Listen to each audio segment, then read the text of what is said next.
একটু বলে নিই যে আজকে ওনাদের দুটো মামলা ছিল, একটা হচ্ছে সিপি যেটা হাইকোর্টের জাজমেন্টের বিরুদ্ধে ওনারা আপিল করেছিলেন, আর ওনাদের একটা সিপি ছিল আপিলটার সাথে। এই দুটো আপিল এবং সিপি দুটোই আজকে অনারেবল অ্যাপিল ডিভিশন একসাথে ডিসপোজ করে দিয়েছেন।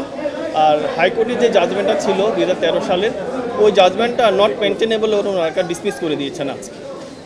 আর ইসির উপর যে ডিরেকশনটা ছিল সেটা হচ্ছে জামাত ইসলামের কনস্টিটিউশনের উপর ওনারা যেটা রিভিউ করছিলেন, ইনভেস্টিগেশন করছিলেন, ওই পর্যায় থেকে ওনারা আবার শুরু করবেন। এটা হচ্ছে ইলেকশন কমিশনের উপর অনারেবল কোর্টের ডিরেকশন। তাহলে আপনারা কী করবেন এখন? অর্ডারটা পাওয়ার পর ইলেকশন কমিশনকে আমি জানাবো, তারপর ওনারা অর্ডারটা দেখে ইলেকশন কমিশন ব্যবস্থা নেবেন।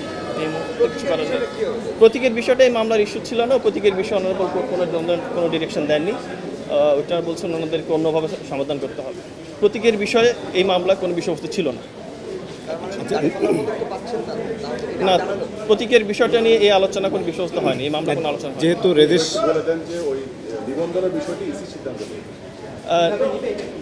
না, নিবন্ধনের বিষয়টা হচ্ছে হাইকোর্ট, আমি আপনাকে আবার বললি, হাইকোর্ট যে সিদ্ধান্তটা নিয়েছিল 2013 সালে জামাত ইসলামের নিবন্ধন বাতিল করে দিয়ে, ওই জাজমেন্টটাকে অনারেবল কোর্ট আজকে জাজমেন্টটাকে সেট অ্যাসাইড করে দিলেন। জি, এইটা তার মানে ফলে যেটা দাঁড়ালো সেটা হচ্ছে জাজমেন্টের হাইকোর্টের জাজমেন্টের আগে যে সিচুয়েশন ছিল ওই সিচুয়েশনটা ফেরত আসলো। ওই সিচুয়েশনে তো দাঁড়িপাল্লার প্রতীক ছিল জনাব। জি জি, ওই সিচুয়েশনে না, দাঁড়িপাল্লার বিষয়টি ওই মামলার বিষয়বস্তুর মধ্যে ছিল না। দাঁড়িপাল্লার বিষয়টি 2016 সালে অন্য একটি বিষয়ের মধ্যে হয়েছিল, এটা এই মামলার আলোচিত হয়। ইলেকশন কমিশন আইনজীবী এই যে শিশির মনির বলে গেছেন যে আদার্স বলতেই প্রতীককে বুঝিয়েছে এই আপিল বিভাগের রায়। আপনি এটা কি মনে হচ্ছে ঠিক বলেন? আচ্ছা, আপনি এক লাইনে যদি আমরা বলি তাহলে কি বলবো, আপনি পুরোটা কি বলতেন?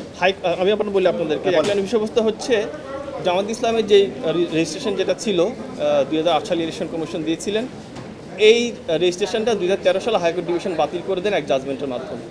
ওইটার বিরুদ্ধে ওনারা আপিল করেছিলেন। আজকে আপিলে যেটা হলো সেটা হচ্ছে হাইকোর্টে যেটা জাজমেন্ট ছিল ওই জাজমেন্টটাকে ওনারা আজকে সেট অ্যাসাইড করে দিলেন, বাতিল করে দিলেন। তার ফলে যেটা হলো হাইকোর্টের জাজমেন্টটা থাকছে না। মিনিংটা দাঁড়ালো হাইকোর্টের জাজমেন্টের আগে যে সিচুয়েশন ছিল, রেজিস্ট্রেশন সংক্রান্ত বিষয় ছিল, ওই সিচুয়েশনটা ফেরত আসে। জামাতের রেজিস্ট্রেশন বৈধই ছিল, বহাল ছিল 2013 সাল পর্যন্ত, এবং 2013 সাল পর্যন্ত ইলেকশন কমিশন ওনাদের জামাত ইসলামের কনস্টিটিউশনের উপরে একটা পর্যালোচনা করছিলেন। ওই পর্যালোচনার স্টেজে ওটা স্টে হয়ে গিয়েছিল। এখন ইলেকশন কমিশন পর ডিরেকশন দিয়েছে আপিল ডিভিশন ওই স্টেজ থেকে আবার শুরু করার জন্য। আচ্ছা, জামাতকে দাঁড়িপাল্লা প্রতীক দিতে ইলেকশন কমিশনের তো আইনগত কোনো বাধা নেই? এই বিষয়ে কোনো ধরনের ডিরেকশন এই কোর্ট থেকে আসেনি, মানে কোনো বাধা নেই? না, বাধাই বলছি।